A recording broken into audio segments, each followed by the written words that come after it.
Bonjour les amis, bienvenue sur Parlons de santé publique. Alors, juste quelques informations sur l'actualité sanitaire sur le continent. Alors, on a deux informations particulières qui concernent notamment le Cameroun. C'est la participation du ministre de la Santé publique à la session extraordinaire de l'OMS et également la rencontre du ministre de la Santé publique à Genève avec les représentants de Gavi. Alors, la première actualité, c'est dans cette participation du ministre de la délégation camerounaise qui était présidée par le ministre de la Santé publique, Dr Manaouda Malachi, à cette session extraordinaire de l'Organisation mondiale pour la santé à Genève, dans ce dimanche 18 mai 2025. C'est une session extraordinaire qui avait donc pour but de procéder à l'élection du nouveau directeur régional de l'OMS pour la zone Afrique. Cela a été présidé donc par les institutions statutaires de l'OMS. La session rassemblait plusieurs représentants de 47 États membres de la région africaine, dont le Cameroun est engagé activement dans les différents travaux. Et il y a donc eu, lieu, on a mis en place le comité de vérification des pouvoirs de l'examen. Et il y a eu 4 candidats qui sont proposés. Il y a déjà le docteur Ndal Koman Michael de la Côte d'Ivoire. Okay. Ensuite, il y a eu euh, le docteur Drami Mohamed Lamine de la Guinée. Et par la suite, il y a eu le professeur Janabi Mohamed Yacoub de la Tanzanie. Et le quatrième, c'était le professeur Midiyawa Mustafa du Togo. Alors, il y a donc eu le vote et à l'issue du vote, c'est le Tanzanien, le professeur Janabi Mohamed Yacoub, qui a été élu comme le nouveau directeur régional de la zone Afrique. Il faut rappeler qu'il vient en remplacement de l'ancienne directrice qui était le professeur Faustin Ndugulile, qui également venait de la Tanzanie. Donc, il faut dire, on quitte d'un Tanzanien pour avoir encore un Tanzanien certainement.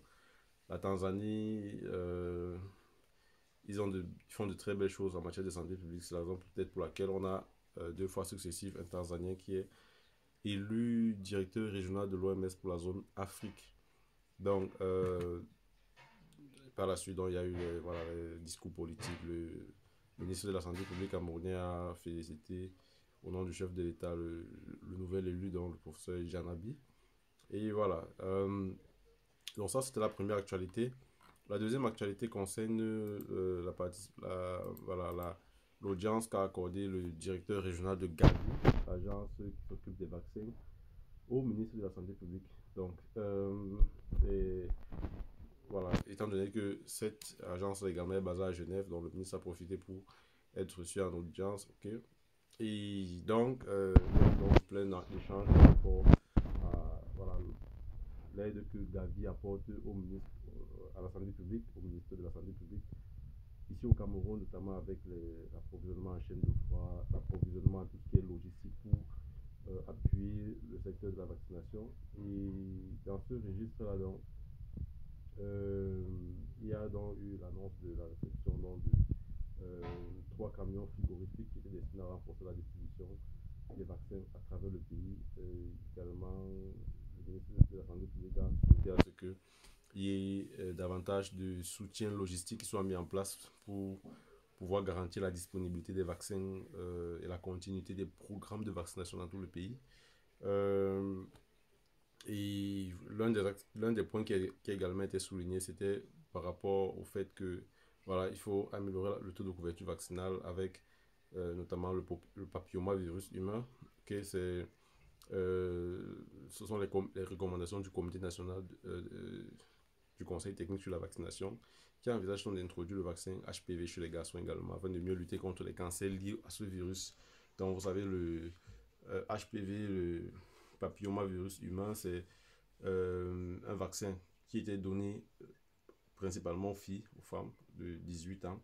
Mais il y a donc eu la recommandation du Comité national technique sur la vaccination et qui propose donc de donner ce vaccin également aux garçons afin de lutter contre les cancers liés à ce virus. Donc on pourra en revenir en profondeur sur une prochaine vidéo pour voir. Il y a également eu le fait de la suspension des financements américains qui a été abordé. Et ils ont évoqué l'impact de cette décision-là et le ministre de la Santé publique a rassuré des efforts qui sont mis en place pour atténuer les effets de ce retrait du financement-là. Et on avait parlé déjà sur cette chaîne-ci voilà, des effets palliatifs que l'Afrique veut aborder pour essayer de pallier à ce financement-là, en finançant elle-même le système de santé, les différents programmes de santé. Il y a eu donc des mesures de mitigation qui ont été mises en œuvre depuis 2024 avec une orientation vers des financements domestiques, comme le ministre l'a évoqué. Donc, pour sa part, M.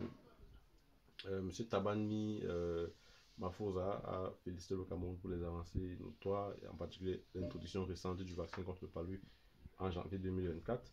Et il a donc réitéré l'engagement de Gavi à soutenir le Cameroun en rappelant le renforcement du cofinancement national pour assurer la durabilité des interventions. Donc, c'est une audience qui s'est déroulée normalement et qui intervient dans un contexte mondial où l'accès équitable au vaccin demeure une priorité sanitaire de premier plan. Donc, voilà quelques informations qui sont fraîches et qui viennent donc de Genève avec la participation du Cameroun à la session extraordinaire de l'OMS pour l'élection du représentant régional de l'institution et cette audience qui a été accordée au ministre de la Santé publique. Donc c'est ce que je voulais partager avec vous les amis. Dites-moi si vous avez des analyses, des commentaires, vous les précisez dans la rubrique commentaires. Nous on se revoit pour une prochaine vidéo. N'oubliez pas, vous abonner, vous liker. Sentez-vous bien.